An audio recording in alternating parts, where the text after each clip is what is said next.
Wir sind die letzten paar Tage draussen und haben für euch schon vor dem Release Sunrise Game Cloud testen. Für das habe ich noch 3 andere Gamer eingeladen und wir wollen wissen, ob Gaming über 5G taugt, ob es funktioniert, wie sich das Ganze anfühlt und ob es so etwas für Hardcore-Gamer ist.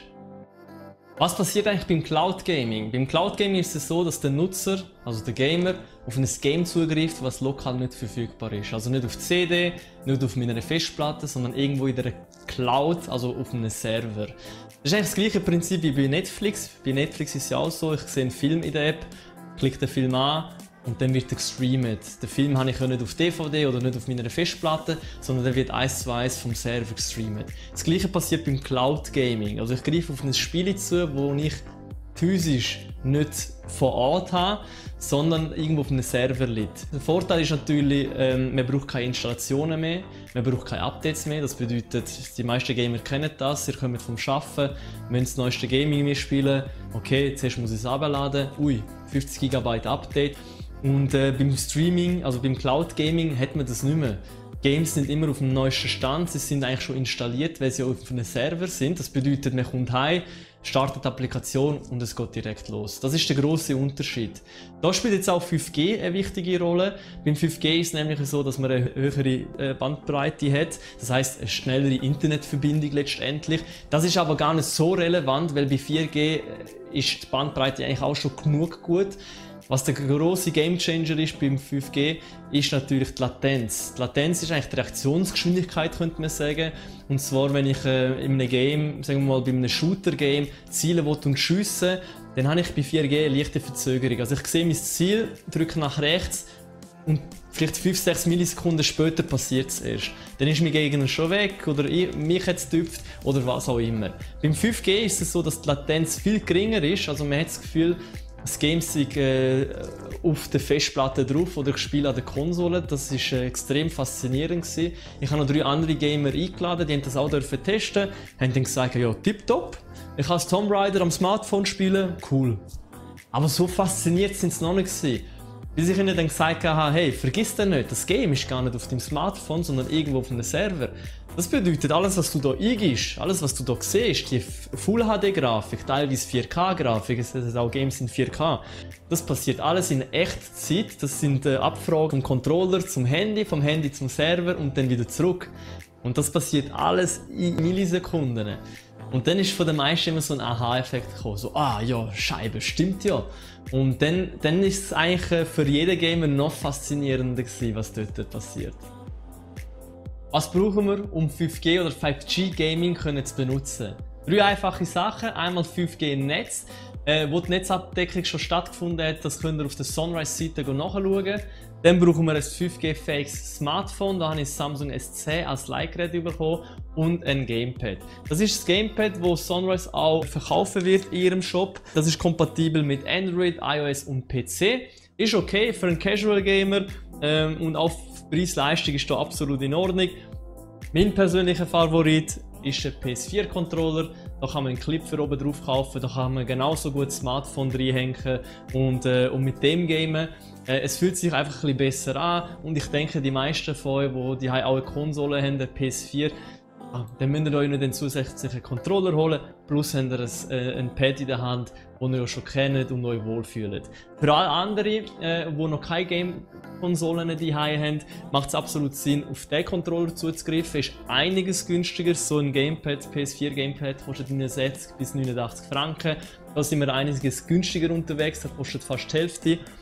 Und von der Bedienung her langt das absolut. Also für einen Mobile Gamer oder einen Casual Gamer ist der Controller absolut. Auch für die Games, die jetzt da drauf sind, es geht tipptopp. That's it, das sind die 3 Sachen, die ihr braucht. Ein weiterer Vorteil, den ihr bei der Sunrise Game Cloud habt, ist Multi-Device. Das bedeutet, ihr startet das Game am Smartphone, wie jetzt hier Tomb Raider, das Game abspeichern, beenden, geht heim, startet die Applikation am TV, auf dem Hub oder am PC, wo auch immer. Ihr braucht nur die App, das Smartphone braucht ihr gar nicht mehr. Das Ganze sieht dann so aus. Ihr habt die verschiedenen Spiele, die Sunrise euch am Anfang zur Verfügung stellt. Das sind 50, 51 Games. Die Spiele bleiben auch. Also Sunrise hat mir gesagt, dass die Games bleiben und erweitert werden. Also die Games werden nicht weggenommen nach einem Monat, sondern die bleiben. Es kann aber sein, dass in einem Monat nicht mehr 50, sondern 60 oder 70 Spiele drin sind. Also sie den Katalog erweitern. Dann haben wir oben verschiedene Kategorien wie Puzzle, Simulation, Sports, All, also alle Games, Action, Adventure, Kids.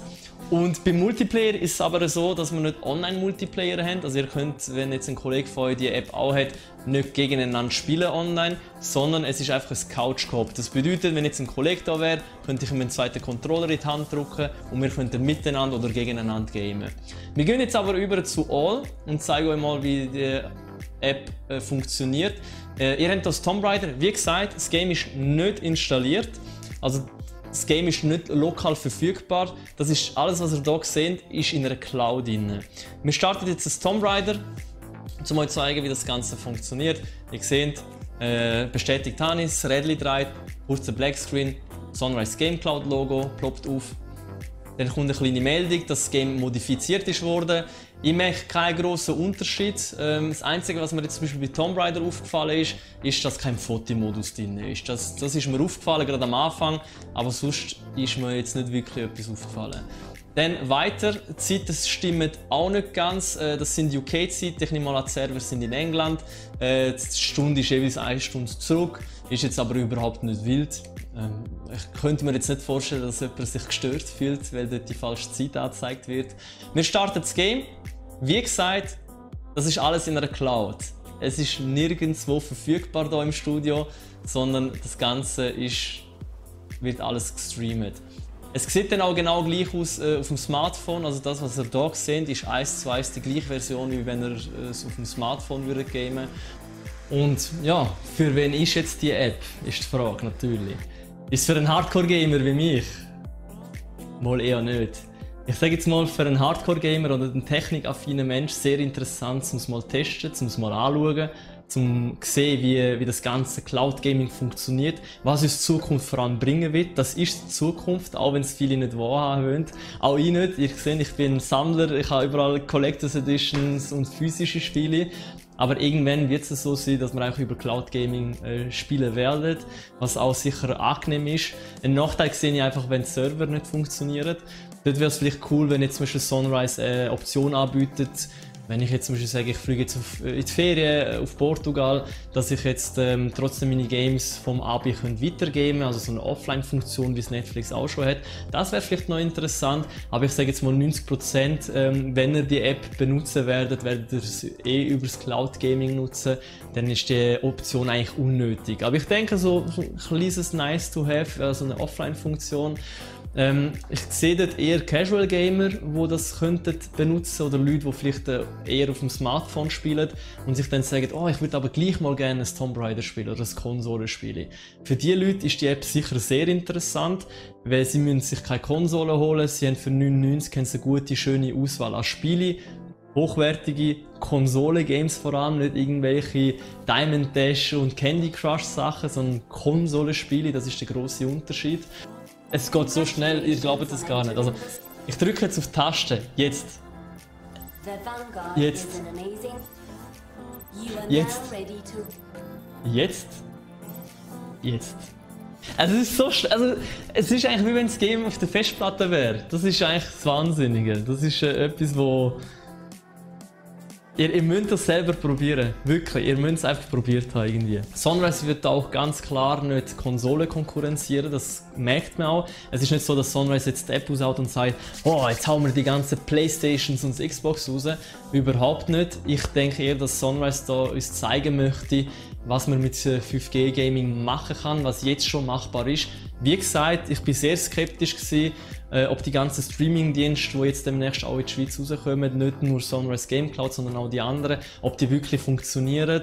Und nach dem Wochenende, wo wir das Ganze testen durften, es funktioniert. Natürlich gibt es kleinere Sachen, die man verbessern könnte. Das sind aber App-spezifische Sachen, also das Design oder die Menüführung und so Zeugs.